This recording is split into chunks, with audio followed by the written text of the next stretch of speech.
So, good afternoon. I'm Dee Sullivan with the MACPA. And before I turn it over to the host today, I just have a few kind of administrative announcements. Make sure that you click on the CPE participation check-ins. They will occur over your screen and they will track your attendance and give you your CPE certificate at the end of the session. We'll use the Zoom chat for any questions that you've got for the presenters today. So please be sure to use that. They'll also be using that for some polls. So be ready to pop in there to respond. And if you have any questions, again, we'll address those at the end of the session as well. If you have any technical issues, please use the little blue chat icon at the very bottom of your web page. That'll take you to our member service center and they'll be able to assist you with any issues or questions that you may have. I'd like to thank RAMP as one of our MACPA preferred providers and a value partner to our community. We have been working with RAMP for the past few years, and we also, as an association, use RAMP. So I am so pleased that they are here today presenting this session, and I know you guys are going to get so much out of it. So looking forward to that. With that, I'm going to turn it over to Sam to get us started. Thank you so much. Fantastic. Thank you so much, G. Hey everyone, welcome to the session today. Super excited to be partnering with MACPA on a session all around how we can turn AI into real results. Excited to be joined by Elinor Litwack, partner of outsourced accounting services at GRF CPA Advisors, to dive into this exciting conversation today. So before we start, just a couple quick housekeeping items. As Dee mentioned, you'll be muted and off camera for today's session, but if you do have questions that come up, definitely feel free to drop those into the chat and we can dive into them. We'll reserve the time about 5 to 10 minutes at the end of the session for live Q&A. And the session will also be recorded and included on the MACPA portal to dive into after the session. So with that, again, very excited to dive into this discussion. It's obviously super top of mind for everyone as far as how we can use AI, what are the practical use cases, what are some things that we should look out to. And at RAMP, we've also been thinking a lot about this, and we recently shared a research report with the MACPA community that I'm excited to dive in and share a few takeaways. But what this conversation is focused on today is all around how accounting firms have been navigating capacity constraints, tighter timelines, rising client expectations, and continued talent shortages. We're going to talk through where AI is actually delivering measurable operational results, practical workflows, governance structures, and how you should think about security and governance related to AI and how you use it in your firms. And as well, where does human judgment fit in the loop and what's the importance of that? Quick intro on our guest today. Elinor Litwack is a partner of outsourced accounting at GRF CPA Advisors. With nearly 2 decades of experience in accounting, Elinor has played a pivotal role in transforming client accounting engagements, specializing in financial and organizational solutions for nonprofit organizations. She brings deep expertise in systems design, cloud, audit preparedness, and accounting best practices. And Elinor also served as the chair of CPA's Digital CPA Advisory Board and is recently recognized by City and State New York as a 2025 Above and Beyond Social Service Honoree. So super excited to have her with us for this conversation today. And with that, I'm going to dive into a couple slides here walking through our recent RAMP AI accounting guide.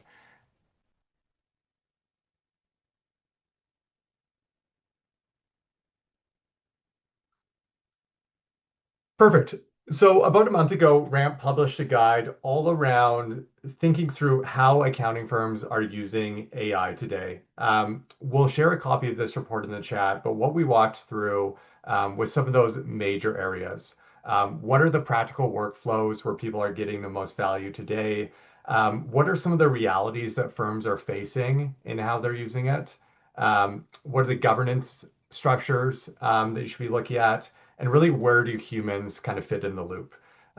Ultimately, at RAMP, what we really see AI doing for the accounting space is helping free up from some of the sort of manual day-to-day work and allowing firms to focus on shift more towards the advisory work and work that's super valuable for clients. So AI is changing the space fast. We're already seeing use cases around how AI is being used to draft reports, prep audit responses, summarize large data sets. And these are only a few of the sort of practical use cases that are coming up with AI.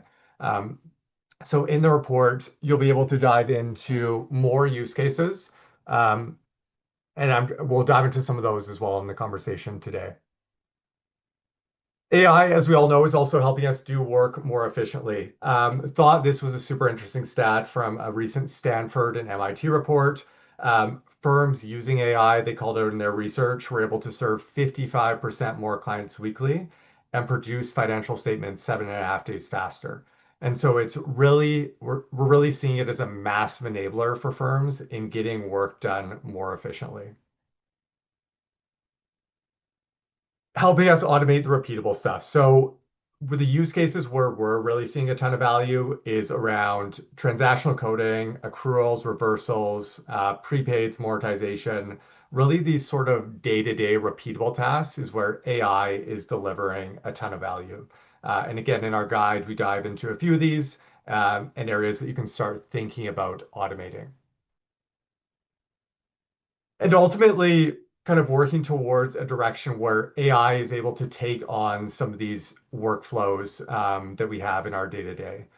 So, training by role, customized by firm and client context. Um, and again, the idea of kind of the human review in the loop, freeing up on the day to day and allowing us to jump in where we're sort of needed to review that.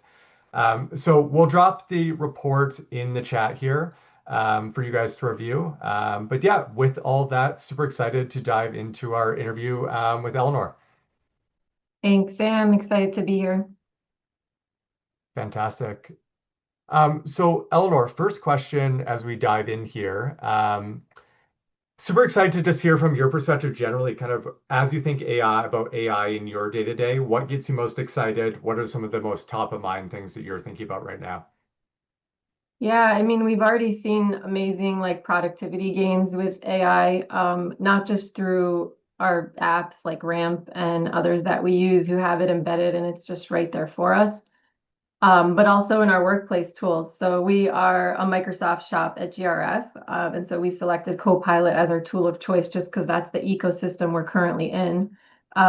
We've been rolling it out and it keeps enhancing so quickly. But with every new update they have, we have like great and exciting things to spread on our team, which is a lot of what we're working on.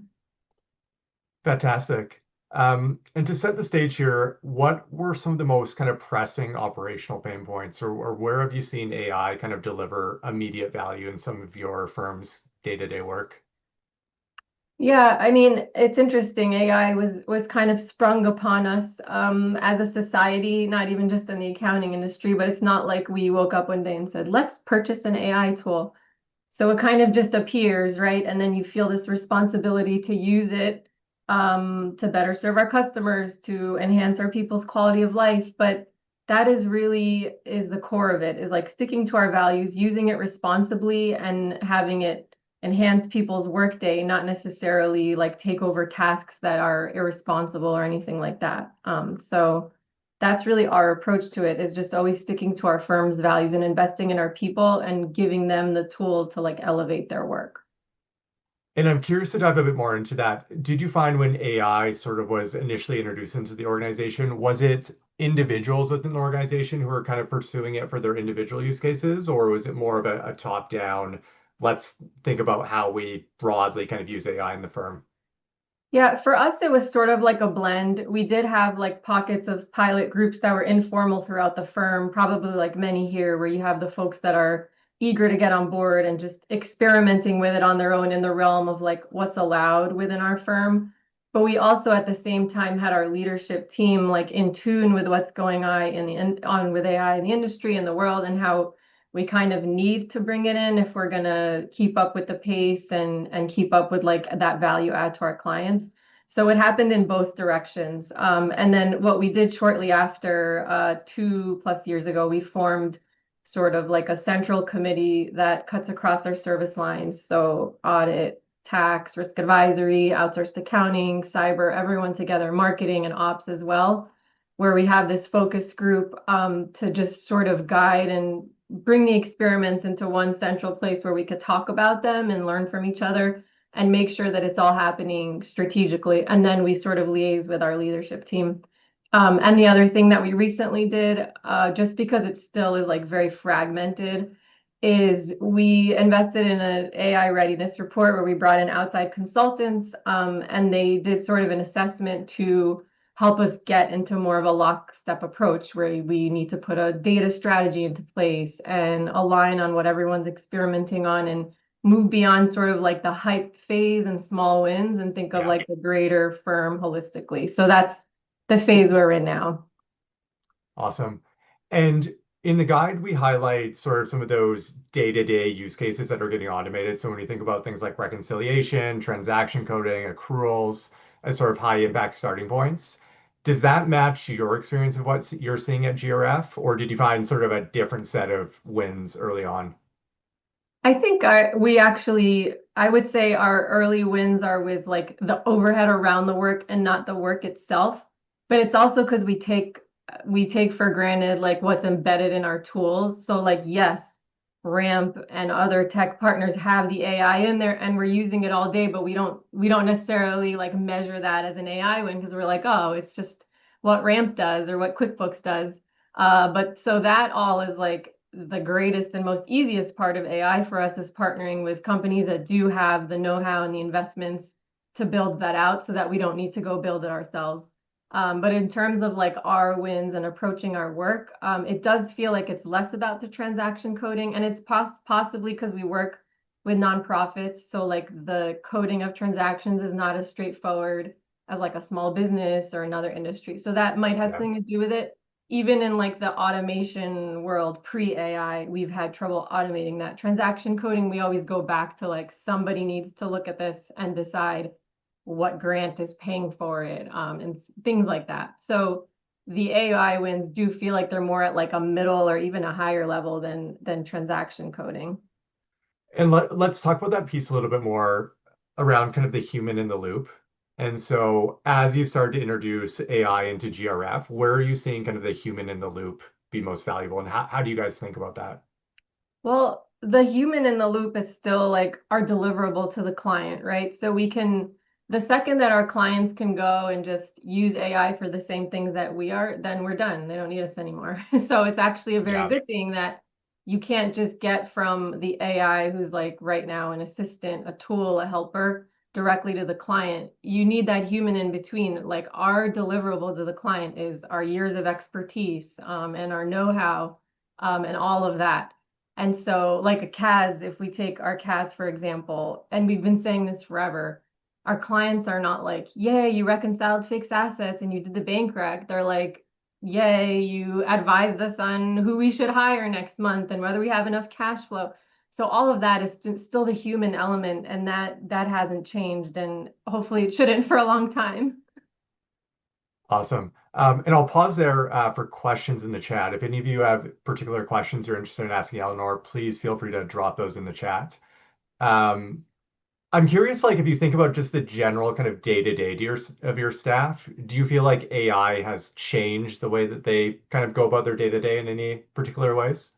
I'll say it's person dependent, and I'm sure everyone here can relate to it. We still don't have full adoption, right? So you've got certain folks that are 100% on board and obsessed, and others that sort of shy away from it. So it's not like a firm-wide, yes, we've increased across the board our productivity and we're all ready for the next stage.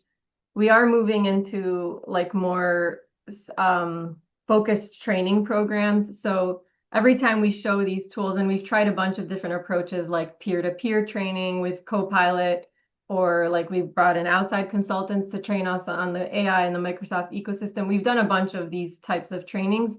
And every time, even the people that weren't on board are like wowed by whatever they're seeing, and oh my gosh, I want to use that.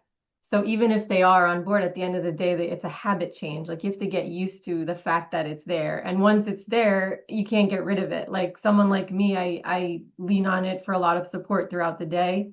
And like I wouldn't know, I would struggle if it like turned off one day, kind of like Excel, like you would have to go back to your 10 key. So a lot of it is about habit change, but getting everyone there is a different story. 100%. And I know for us at Ramp, like one thing that's been incredibly useful is kind of like this show versus tell idea, Yeah. where it's a lot of it's just encouraging in your day-to-day work. What is a way that AI could automate that? And let's show the team to kind of show the possibilities of what you can do with AI. So I think that point definitely resonates. Yeah, and so we're trying that again. We always, I mean, AI moves fast, so our training has to move fast, but we do have these initiatives for 2026 to do more show and tell, but also maybe cater the groups more specifically. So it's not like all are invited. It's like this one is specifically for this department and the users that have never used it at all, or this department and advanced users. So it takes effort. And we didn't say this in the beginning, but GRF, we're a mid-sized regional firm in Maryland, like all of you, 200 folks, but we don't have like a full-time AI person or AI department.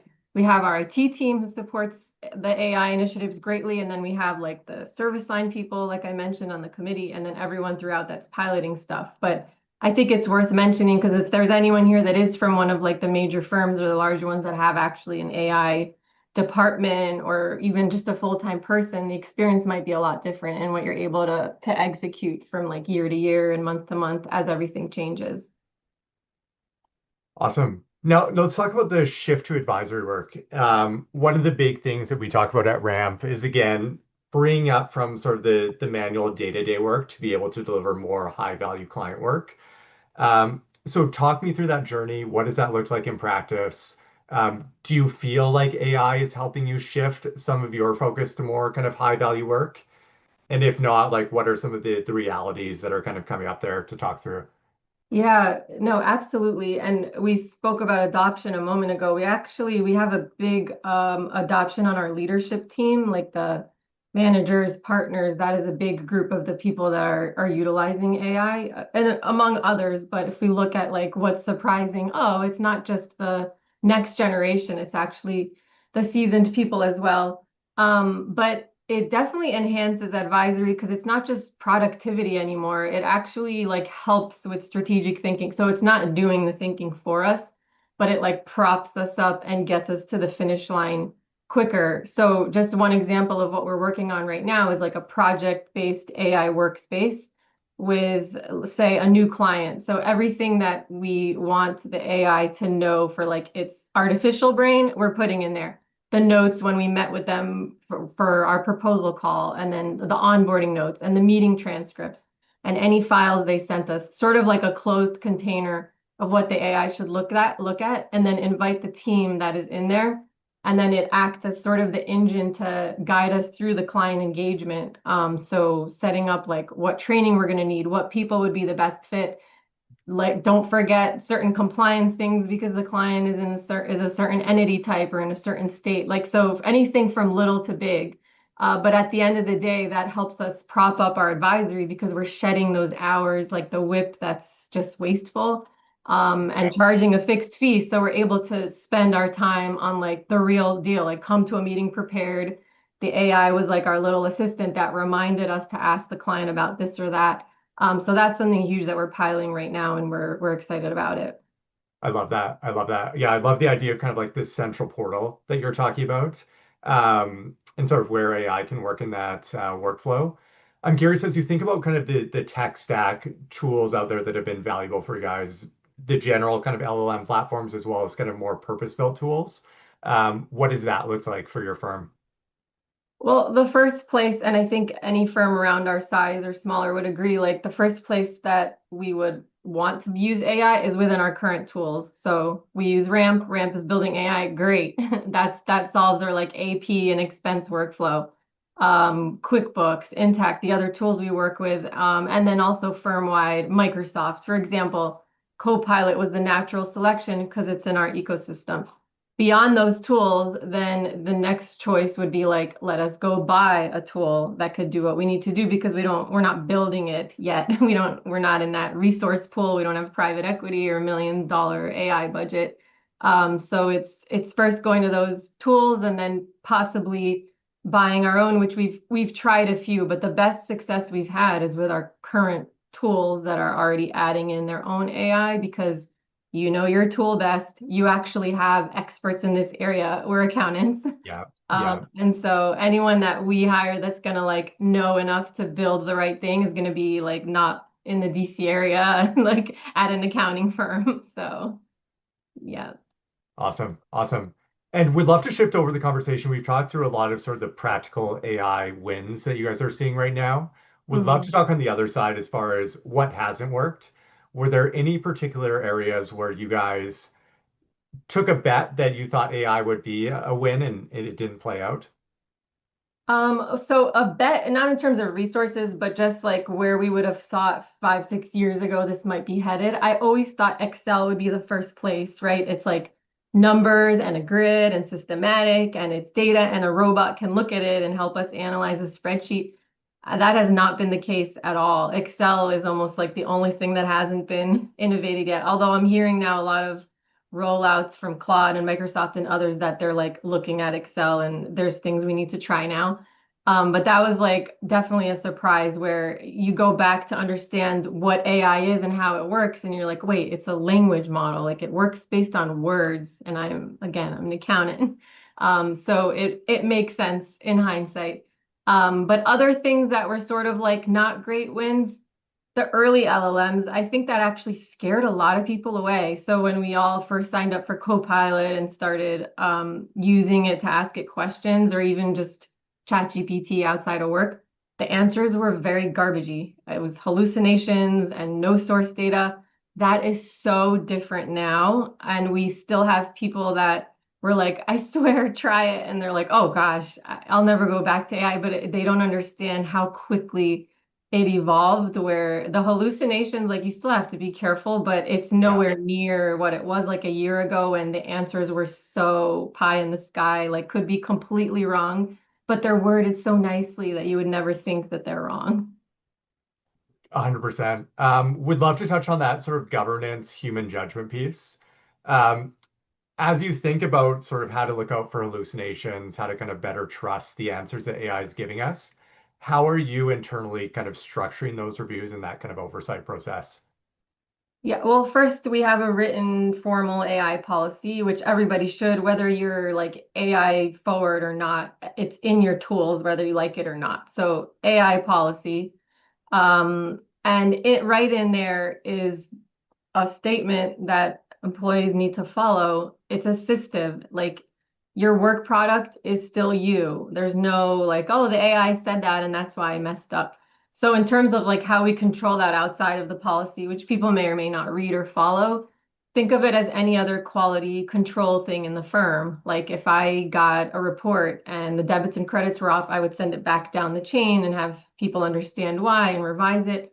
Leadership and whoever's reviewing stuff needs to be on the lookout to review anything that someone might have prepared with AI the same way you would review anything else and correct it. And again, hopefully it'll end up becoming a habit where it's like using, say, an intern or somebody where you need to not just take it at face value and give it to the client. And I'll say it again, the second you could do that, go straight from the AI to the client doesn't need you anymore. So like repeating that also helps. But that's why it's a good thing for our profession that it's not as perfect as we want it. It would still needs us to guide it and prompt it. But the quality control aspect is huge and not just monitoring the outputs and the hallucinations, but like the data privacy side, like how do we Yeah, control yeah. folks not using it in the wrong way or using a tool that's not accepted. But all of that is in our policy. And what did the evolution look like in building out that governance framework? I'm curious, has it evolved over time within the org? Yeah, we've had a couple of revisions to it also as our like accepted list of tools evolves. And we try to with any policy, like some policies you write and then you roll them out and then they're just in a corner in a file somewhere. This is one of those where you have to keep it alive. Like just not only that people that didn't read it before because they weren't using AI and now they are, but also to go through those iterations of it.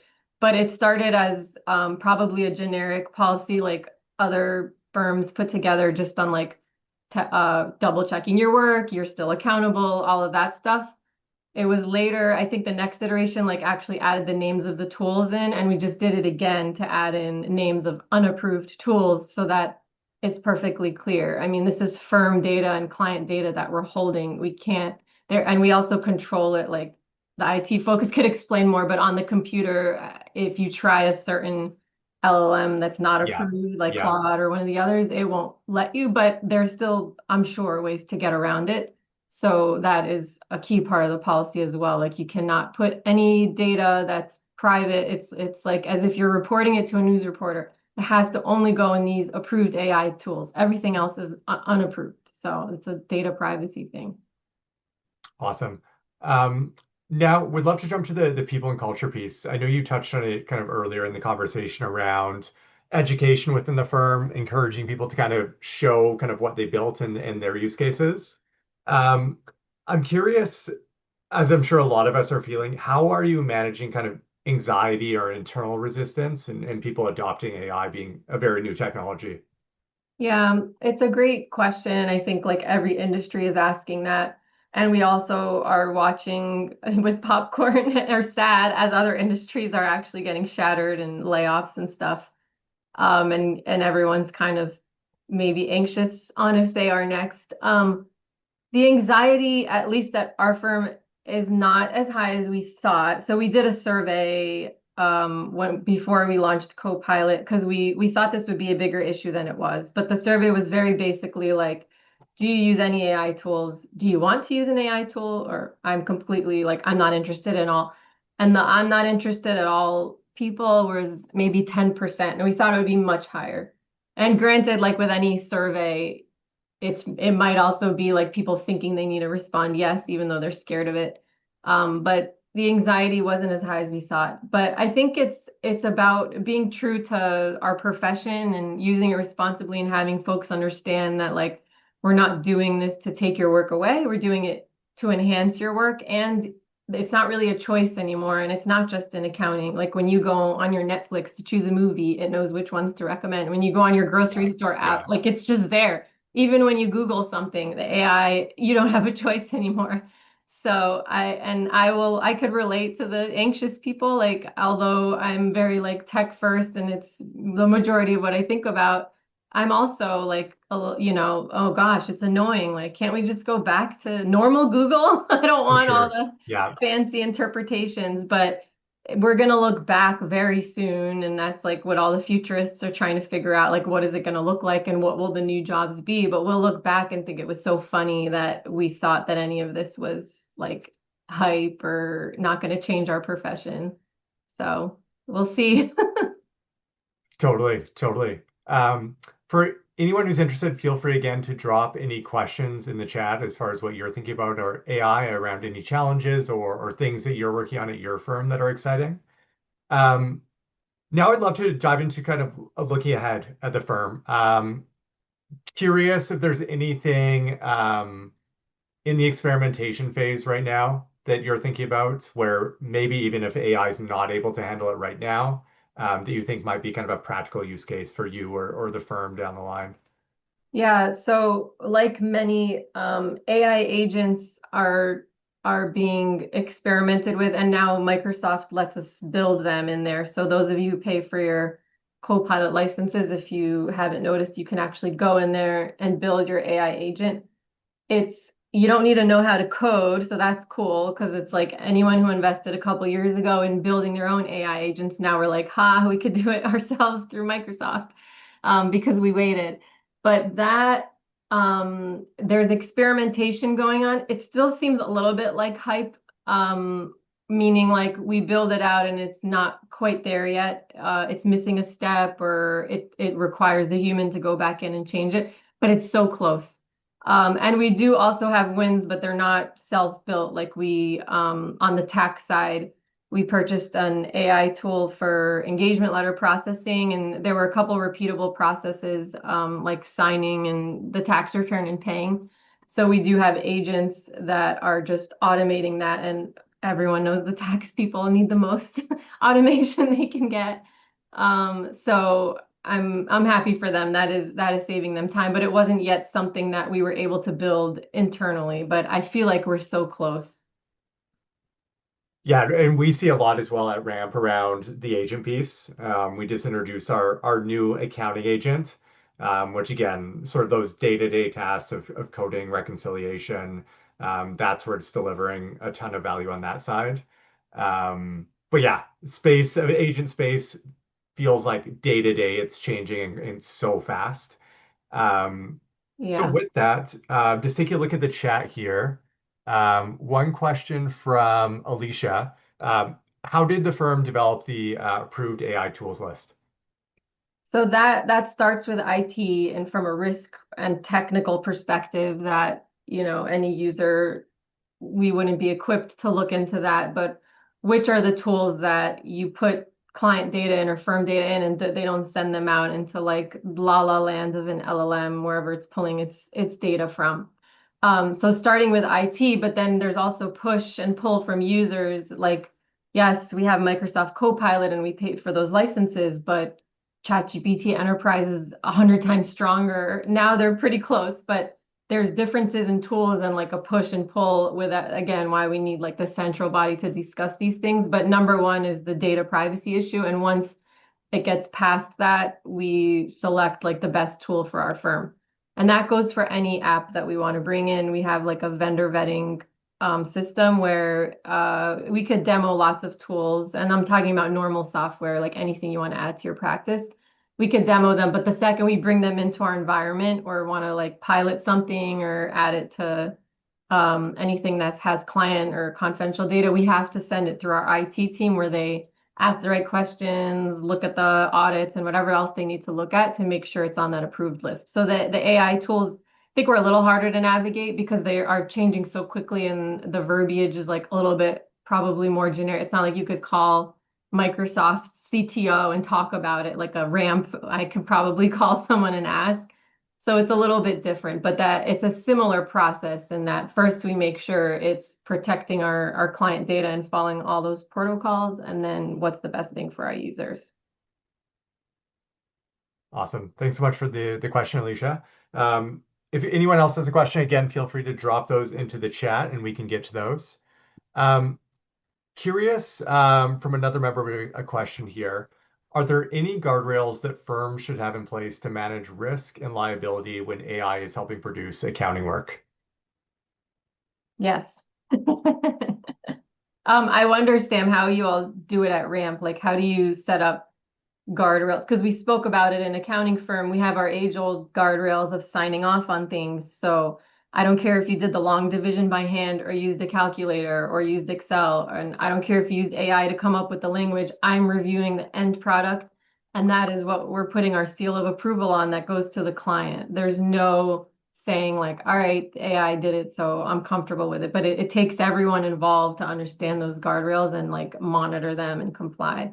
But is there a different view from the tech world on how that works?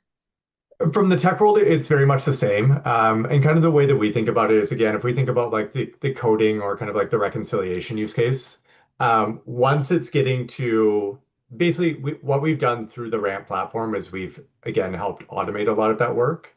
But then it's reaching sort of that human approval step again, where you've now saved the time on the upfront piece. Now you can go through and more easily sort of read that.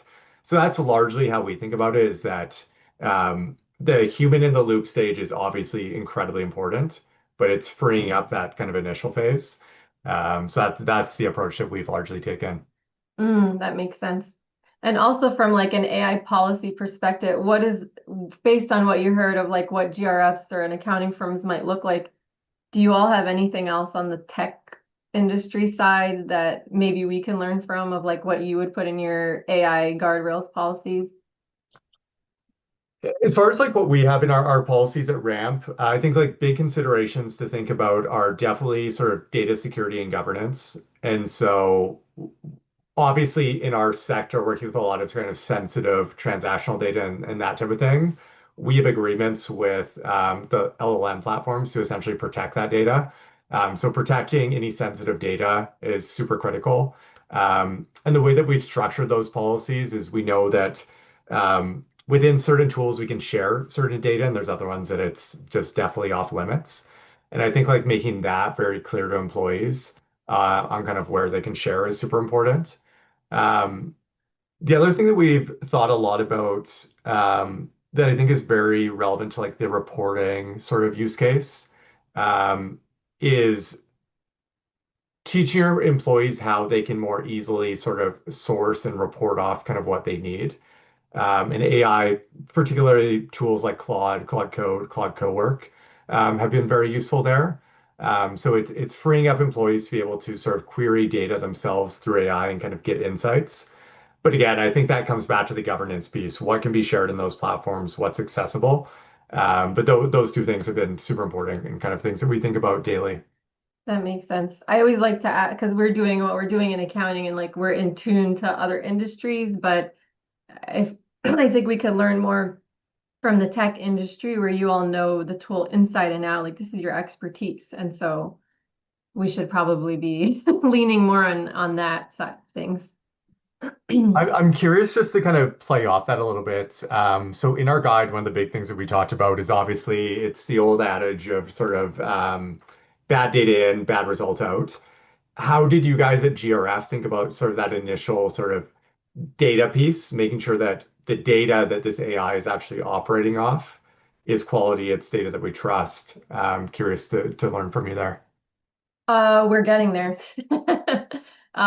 We that is actually something that we have to work on. Our firm wide, our data needs to be more aligned. Our service line leaders are like very aligned, but the data doesn't cut across the whole firm where we have, say, like a clean client list across all service lines that doesn't have like some nuances that need to be cleaned up in the data, like entity type and what they do, just little things like that. But that's what blocks us from going to the next phase. So that is something we're working on. But if you look at it from like a smaller lens within each team, that the data being aligned and clean is the key to like the next level. And that's not just the case for AI. That's what we learned in like automation exercises from 10 years ago, that Yeah, you can't yeah, integrate things if the mapping is not one-to-one and clean. Anything that has an exception, I think there's a tech word for that. That's where it falls apart. So the same goes from AI. This is a lesson we already learned, but we're actually implementing it for clients a lot quicker than ourselves, at least on the CAS side, like when we're implementing, say, upgrading them to Sage Intacct or from another yeah, expense report tool to that, the one thing we start with is like, what is the data going to look like? Here are the fields that you're tracking. Here's how they're going to feed into like your central system, and here's how all the apps are going to tie in. And when they're ready to layer AI to like enhance, say, their programs or what they're doing, all the data and the infrastructure will be there. So like we pitched in at the beginning knowing that's the way to go. Of course, at a CPA firm, we're bogged down by a lot more, but for our clients, yeah. it seems easier as like consultants to do it for them. I'm curious to touch on that client piece a little bit. We talked about, hey, how AI is helping you internally. I'm Hmm. curious, kind of as you think about clients and them coming to you probably with questions around where does AI best fit in our workflows? How should we be thinking about it? How are Yeah. you approaching those conversations? They're not asking as much as one would think. They also, this is the nonprofit world, the AI usage for them, now it's becoming a little more restrained when it's, AI is in the media now for having like no guardrails and no Yeah, governance, taking over yeah, jobs. So there's a little bit of like a hold please, but they immediately, the biggest use I've seen is with the meeting transcriptions. I have a love-hate relationship with those, but like every meeting you get on, the AI is there. And my question is always like, who's going back and reading all this? Are we just like turning it on so it's there? Or but on the client side, for those, it depends on their culture and their personalities. But those that are interested in it, when we're bringing them tech tools to select firm like Ramp versus other AP and expense tools, that is something that we would show because they want to make their lives easier, right? They're resource strapped and they have folks that are, say, annoyed with how they're submitting expense reports. So we're able to show, like, look how quick Ramp makes it. And for everyone here, I'm not just saying it because Sam's here. This is really like how I feel about Ramp, but it makes the automation so much easier, and we could show that to our clients, and then just like they're like, oh, great, we get to use AI and we didn't have to build it. It's just right there in the app that we're using. So we show it in that way. But in terms of like clients coming to us and saying, how could we use AI? We haven't heard as much of that as you would think. And maybe it's because we're the accounting firm. I don't know. Got it. Got it. One more question in the chat here from a member. Is AI actually saving time yet, or do you feel we're still in a phase where it takes longer because of the review process?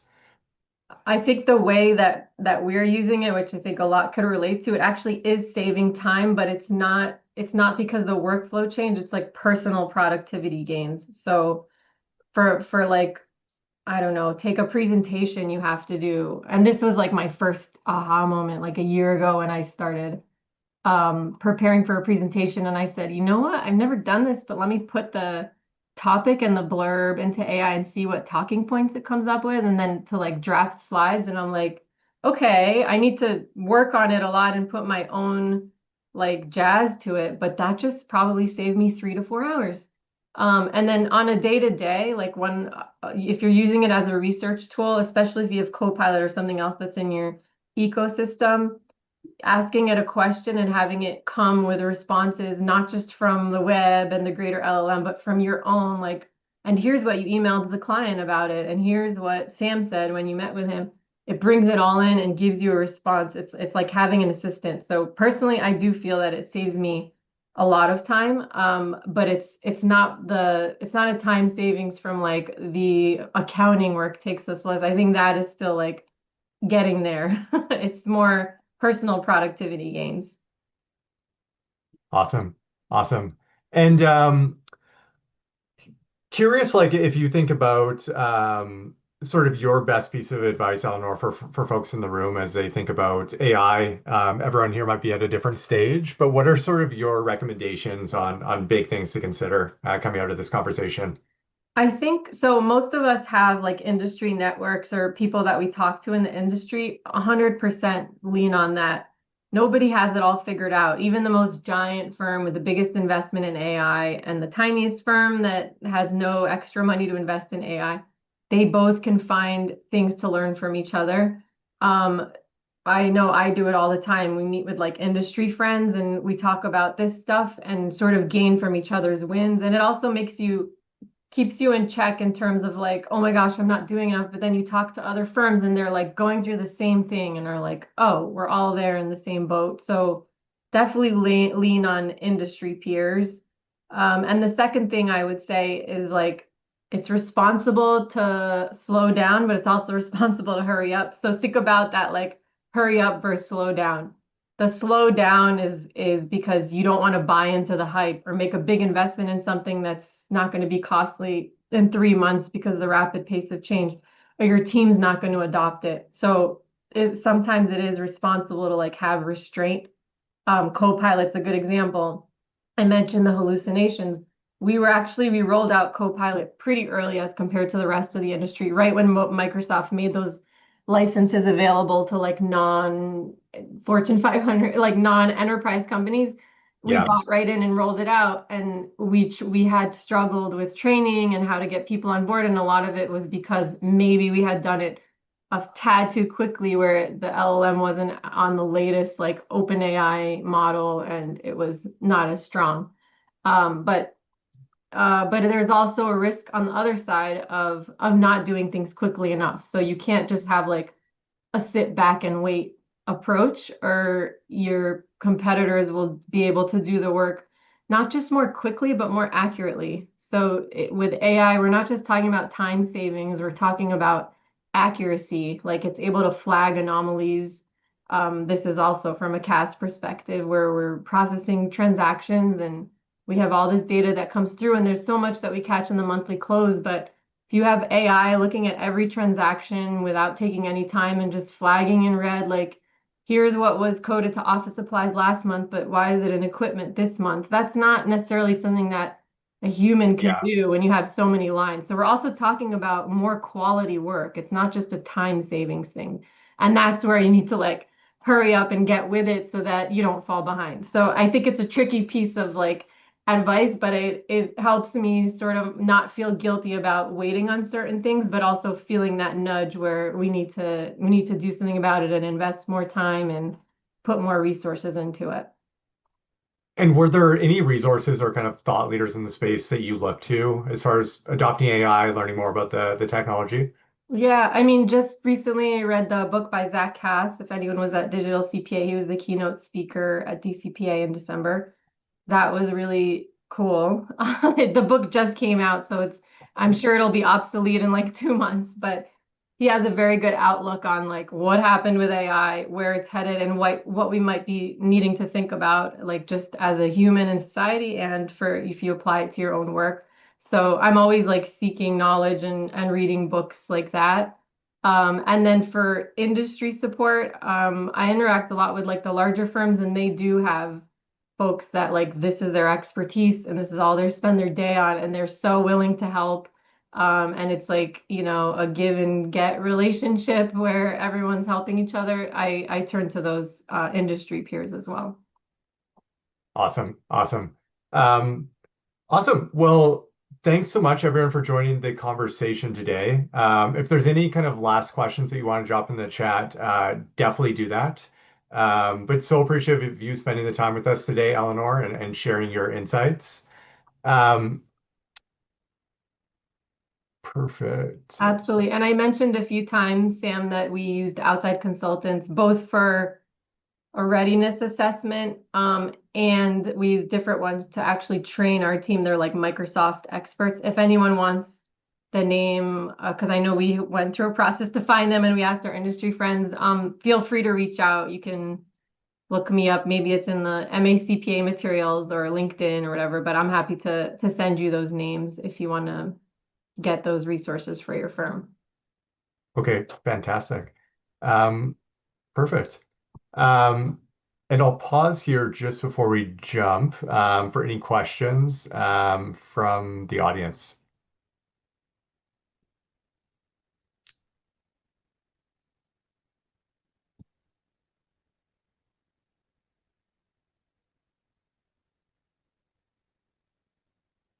A quiet group.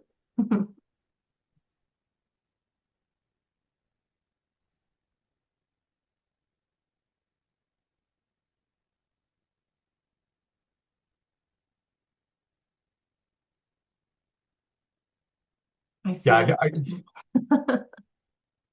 I know one last thing that I would love to share with the group is just some of those workflows that you mentioned, Eleanor, as far as sort of in like the day-to-day productivity use cases that we could share with the group after, as far as presentations, notes, where it's been really useful kind of internally for the firm. So we can definitely share those with the group as well as the AI accounting guide that I mentioned. But with that, if there's no questions, thank you so much, everyone, for joining. This was a fantastic conversation. Actually, Update. sorry. We do have one more question. Okay, perfect, perfect. What was one thing you wish you knew when you started your AI journey, Eleanor?